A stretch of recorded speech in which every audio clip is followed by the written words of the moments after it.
Bonsoir, nous sommes donc le 26 novembre 2017, donc il est vers les 6h, 18h30, et donc bienvenue pour une nouvelle vidéo.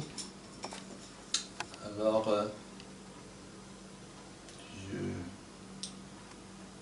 bon.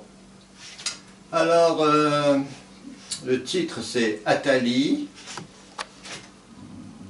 interviewé par Moati. Bon, Attali, Moati et le golem au camp des sourds parlent de musique. Alors, pendant que ces messieurs de Radio Courtoisie se peignent avec la gnose, avec un G majuscule, Moati reçoit Attali sur YouTube. En 2015, La vie éternelle. À 2 minutes 51 secondes, on apprend que le Sefer Yetzira contient les secrets pour fabriquer un homoncule. Bon, dans la vidéo, c'est comment fabriquer un être vivant à partir des lettres et de l'argile. Et on se dit, mais qu'est-ce qu'il est bête! De fil en aiguille, les lettres hébraïques anticiperaient sur le code génétique. Après quoi, et pour ne pas changer, on bascule sur le golem. Et on s'est dit que ce monsieur est décidément bien stupide. Ce qui explique qu'il fasse partie des grands initiés. Sans doute. En effet, question renseignement, mieux influence homoncule, c'est l'agent. Par exemple, BHL ou Ramadan, n'est-ce pas? En plus populaire, c'est Harry Potter et autres nécrozones, compensant leur esclavage par les super-pouvoirs. Donc des hommes diminués, qui ne peuvent que hocher la tête devant les rodomontades de l'homme augmenté. Alors, question ésotérisme, le golem, donc G-L-M, n'est jamais que l'anagramme de la lettre Guimel, donc G-M-L. Bref, le vieil homme, le cul, le fric, le pouvoir, l'ego, et l'homme nouveau, ou plutôt le saint parvenu à la rosée de lumière, si on traduit. En revenant au début de la vidéo, on apprend qu'Attali ne s'est jamais intéressé à sa propre tradition, ou beaucoup trop tard, lorsque son père, qui aurait pu lui en communiquer le béaba, n'était plus là. Nous disons bien le béaba, en plus orthodoxe, le parcours du B, deuxième lettre, au Tav, 22e lettre. Car question de principe, la dégénérescence de cet ésotérisme semble difficile à compenser. À preuve, la façon dont le trop célèbre Sefer Yetzira traite des lettres. Donc, Tu veux que je fasse un plan? ouais.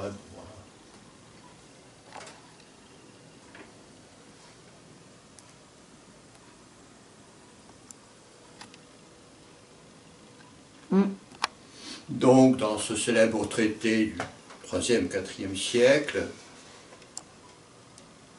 il est question, chapitre 5, des 12 lettres censées subordonner le temps au Très-Haut.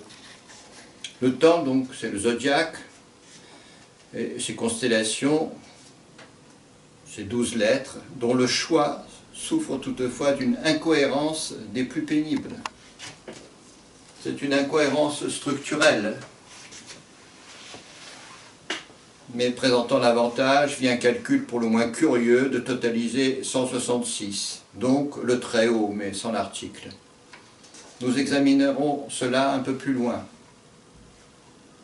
En effet, les lettres en arabe suivent le même chemin, avec toutefois cet avantage, que les 12 lettres dans la langue d'Ismaël sont toutes binaires, donc lettres alif, hamza. La structure est parfaitement équilibrée, et qu'en enlevant les zéros, on a bien 66, donc le Dieu, donc Allah. Alors, pour aller plus loin, il est évidemment inutile d'étudier René Guénon, qui ne savait pas. Quantité extraordinaire de choses que René Guénon ne savait pas.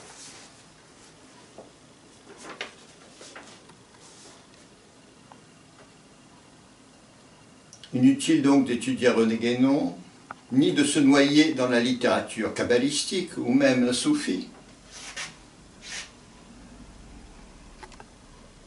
Car là encore, les plus grands, ou plutôt les textes attribués aux plus grands, ils délirent à plein tube.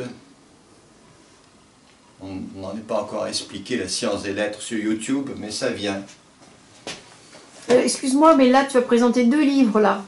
Oui. Donc tu n'as pas donné ni le titre ni rien. Donc, Ils sont marqués, c'est l'édition comme ça. Ce sont les éditions COPSA, donc nos éditions.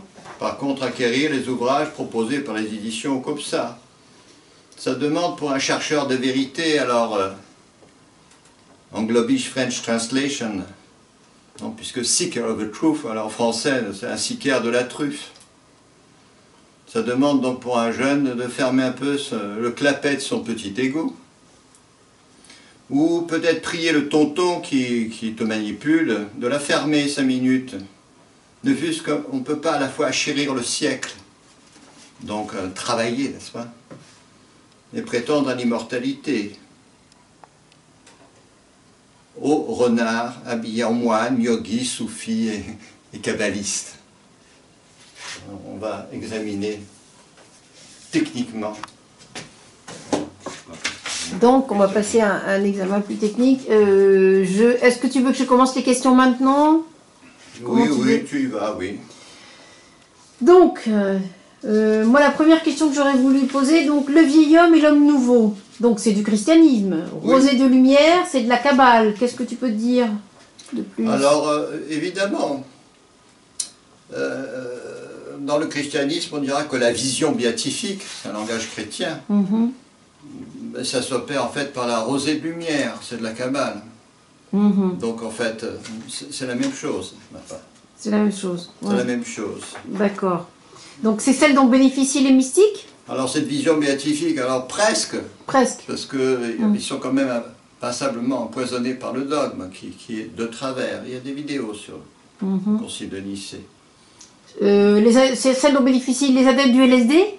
Alors les adeptes du Question, LSD, bien sûr. eux aussi, ils ont des visions presque béatifiques, mais enfin, après, c'est bad trip, ils retombent. Oui, elles peuvent être béatifiques comme elles peuvent être infernales quand même. Infernales, et de toute façon, quand on regarde bien cette littérature, les plus honnêtes ils disent ils sentent qu'il y a un gouffre qui les sépare du monde de lumière qu'ils peuvent entreapercevoir. Dans Histoire de pouvoir, le rêveur et le rêvé, qu'est-ce qu'on peut dire? Oui. Alors là, ça touche de très près à la question, puisque le corps de rêve, bon, si tu veux, il est fait de lumière, enfin au naturel, quoi. Mais l'ennui, c'est l'ego. Alors, en fait, dans le second anneau de pouvoir, qui est un livre de transition entre les vrais Castanèdes et les faux qui viendront après, il y a la question de l'ego. L'ego est un barrage, ça devient un barrage colossal dans la quête. Voilà. Une autre question, alors, par rapport au zodiaque, le livre de la transformation. De la formation, c'est ça, le Sefer. De la formation, pardon. Oui. Tu as oublié peut-être un argument principal qui est, rappelons-le, au centre de Grondin. Est-ce que tu peux... Oui, alors l'argument principal, c'est que, bon, on va peut-être examiner comment fonctionne le Sefer. Oui. Si tu veux... Alors, je vais mettre un zoom, merci. Non, on va peut-être commencer, ça va devenir bien technique. D'accord. Allons-y. Alors ça devient technique. Alors bon. Voilà ce que propose le Sefer et pourquoi il le propose. Alors voici les lettres que le Sefer propose. Est-ce que tu pourrais mettre un tout petit peu l'axe vers moi? Non, tournez juste l'axe. Oui, c'est mieux. Merci. Alors le Sefer propose ces lettres qui correspondent à ces nombres. Alors, He, Vav, Zain, Chet, Tet. Bon, alors, les nombres c'est 5, 6, 7, 8, 9. Par contre, Yod, Lamed, Nun, Ein, Tzadé, bon, c'est 10, 30, 50, 70, 90. Bon. On rajoute sa mère qui est 60. Alors, on voit bien qu'il arrive comme un cheveu sur la soupe, ce pauvre sa mère. Et puis, pour compléter, on ajoute 100, Kof. Mais la raison cachée, c'est que, bon, ça, cette première pile fait 35. Là, on enlève les zéros, ça fait 25. Le Samer, on enlève le 0, ça fait 6, on rajoute le coffre qui fait 100, alors vous voyez, ça part vraiment de travers, et on obtient 166, c'est-à-dire Elion, très haut. C'est pas Elion, c'est Elion, alors voilà les nombres, hein, n'est-ce pas? Et ça fait 166. Parce que c'est ça la finalité cachée. Alors, on est d'autant plus de travers que parmi ces 12 lettres, il y en a une qui est binaire, hein, toutes les autres sont ternaires. Alors, il y a deux arguments pour dire que les auteurs du Sefer Yetzira racontent n'importe quoi. Le premier, c'est que, dans l'art des lettres, en arabe,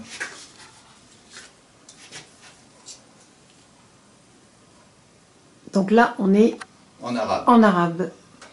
Bon, on a bien 12 lettres. Alors là, c'est très clair parce que c'est une lettre, plus le alif, plus le hamza qui ne compte pas. Donc, elles se terminent toutes par alif. La structure, là, bon, c'est... Tu veux yabata, fa, plus le fa. Quoi. Bon, ce sont toutes binaires. Et là, il y a 4 lettres, là, il y a 4 lettres. Donc, 4 lettres, 4 lettres, 4 lettres. Fa, qui est la causalité, bata, fa, fait 12 lettres. Et ces 12, quand on enlève les zéros, ça fait 66. Allah! Donc en fait, dans la tradition de l'islam qui est la dernière, il s'agit bien de montrer qu'il y a 12 lettres, donc le zodiaque, qui obéissent à Allah. Et c'était ça qu'on voulait prouver. Bon, alors il y a le troisième argument, c'est que dans ce travail-là, donc croix longue et croix du verbe, de Tibériade au nestorien.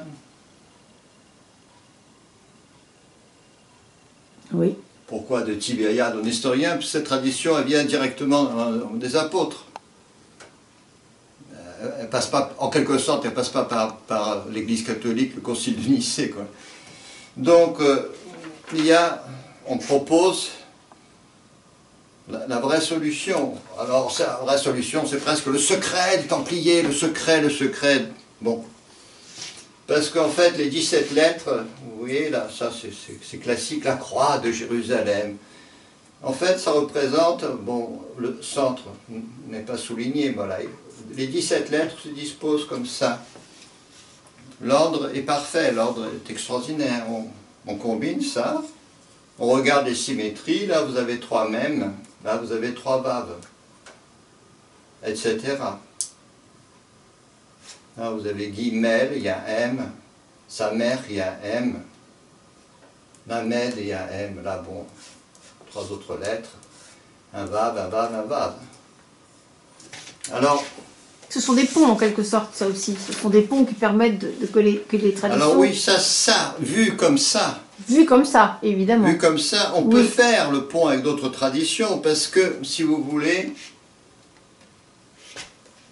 les 3 chants de syllabes, voilà. De nouveau, le ventre, la poitrine, le crâne. Oui. Donc il y a 3 chaudrons, il y a 3 louches, si vous voulez, il y a 3 coupes. Alors là, ça devient, c'est chevaleresque. Puis là, il y a 3 épées. Vu comme ça, on peut faire le pont avec d'autres traditions. Les initiés qui connaissaient ça pouvaient discuter avec les adeptes des mystères de l'Éleusis et tout ça. Le juif enfermé dans son autisme peut discuter avec personne. Ben oui, oui. Donc voilà, c'était ça. Alors je crois on a commencé à 11. Donc là on a parlé du zodiaque aussi, donc ça on a... Bon, je crois qu'on arrive vers la fin, quoi. Ah oui, alors le vrai zodiaque, quoi. Donc le vrai zodiaque, bon il est là, quoi, etc. Donc sur 17 lettres, il y en a 12. Et ces 12 ont des symétries, et ça donne ça. Et c'est le vrai zodiaque. Donc en fait, est-ce qu'on a évoqué GLM qui est négatif et GML qui est positif? Oui, alors Golem est négatif, Guimel, bon, c'est une lettre, donc elle est positive. Alors, en quelque sorte, il y a d'autres vidéos. Hein. Donc L, bon, disons c'est l'ange, G ou GM, c'est la bête ou le dragon. Et le dragon, G c'est le corps. Donc G c'est le corps. Et M c'est le trésor qui est caché, n'est-ce pas? Et ça j'aime beaucoup, moi, le L qui est le fil d'Ariane. Le L c'est le fil d'Ariane. Ouais, oui, ça j'aime beaucoup. J'aime beaucoup ce L. Oui. L, oui, parce que comme par hasard, ça rime en français. Alors, voilà. Ouais, la reine est ravie, hein. Alors Behemoth. Behemoth, je ne sais pas. Behemoth, c'était pas beaucoup exprimé ce soir. Il y a des soirs où il nous fait l'honneur de faire quelques commentaires, mais là, je pense qu'avec le poil qui chauffe. Bon. Et Hollande? Alors ça, c'est une autre question. Je crois qu'il y en a encore une. J'ai dit que c'était intéressant. Oui, Hollande, ben, ça nous renvoie peut-être au Goy. Goy comme golem, comme matière vivante. Et autres Lysenko? Lysenko, oui. Alors tout ça, ça nous renvoie donc à la contre-initiation que ces messieurs de Radio Courtoisie essayent de dégommer à leur façon. Donc c'est pas très facile pour eux surtout. Pour un certain courant qui se veut kabbalistique, le goy c'est que de la matière vivante, c'est le golem et tout ça. Enfin, il y a des guerres, des révolutions, on se met sur la gueule, donc c'est la thèse de Youssef Indy. Mais l'ennui c'est que tout ça nous renvoie donc au communisme, où il y avait énormément, les juifs étaient surreprésentés le vrai holocauste de notre temps, c'est le communisme. Mais la plupart de ces juifs, bon, soit c'était des grands bourgeois cultivés comme Trotsky, soit c'était des brutes. Parce qu'il faut bien des brutes, le KGB, n'est-ce pas? Enfin, les ancêtres de KGB pour tuer, torturer, déporter. Donc derrière tout ça, puis enfin tout ça, bon, c'est d'une matérialité épouvantable, effroyable. Donc pendant que tu penses que l'autre, tu vas le transformer en matière vivante et faire ce que tu en veux avec, tes propres enfants deviennent progressivement, inéluctablement, fussent-ils juifs élevés dans le cachérisme, ils deviennent des imbéciles, comme les autres. Alors la théorie de Lysenko, ouais, ça le touche très près à la matière vivante, n'est-ce pas, des kabbalistes, en ce sens que, bon, on prend une pomme de terre, mais en changeant l'engrais, on va avoir un cornichon. Et ça touche de près à la nouvelle pédagogie. N'est-ce pas? La nouvelle pédagogie est affectée de lysenkisme. Alors donc c'est la question de la contre-initiation que ces messieurs de Radio Courtoisie essaient de combattre à leur façon, et nous vous proposons, puisque c'est bientôt Noël, de méditer, voilà, sur cette question. Et puis vous pouvez toujours... Voilà. Je vais me rapprocher peut-être de l'arbre de la connaissance, qui est sur la cheminée. C'est pas l'arbre, hein, c'est plutôt la connaissance tout court. Ça c'est la connaissance. Bon, ça c'est pas le bouquin, c'est l'autre qui était bon. Voilà, donc voilà. Je vais faire un gros plan sur la connaissance. Et sur le nom de ton livre, en rappelant que si vous voulez commander le livre, donc c'est aux éditions Ocopsa, l'adresse mail ocopsa@laposte.net. Oui, mais là vous l'écrivez à la française, Ocopsa, comme ça se prononce. OKOPSA @laposte.net. Voilà. Merci de votre écoute. Nous sommes ravis.